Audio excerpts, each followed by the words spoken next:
अस्सलामुअलैकुम, आप देख रहे हैं होराइज़न न्यूज़ एचडी। खबर शामिल करते हैं लाहौर से। गवर्नमेंट अस्पताल समनाबाद लाहौर में तशद्दुद 6 साल के बच्ची को लाया गया। अस्पताल हाजा में लाने वाली बच्ची के मालकान ने ही तशद्दुद का निशाना बनाया। एमएस समनाबाद अस्पताल और दीगर डॉक्टर साहिबान ने बर वक्त कार्रवाई करते हुए बच्ची के मालकान को हवाला पुलिस समनाबाद थाना और बच्ची को child protection welfare and bureau के हवाले कर दिया। अब बच्ची को इंसाफ फराहम करना कानून नाफज करने वाले इदारों की जिम्मेदारी है। रिपोर्ट मोहम्मद हमाद रजा, इंचार्ज मैंदगान, होराइज़न न्यूज़ एचडी।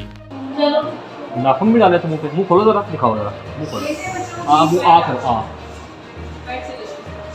नजरिया थोड़ा थोड़ा दूर करो, नहीं खुलता, दर्द होती है।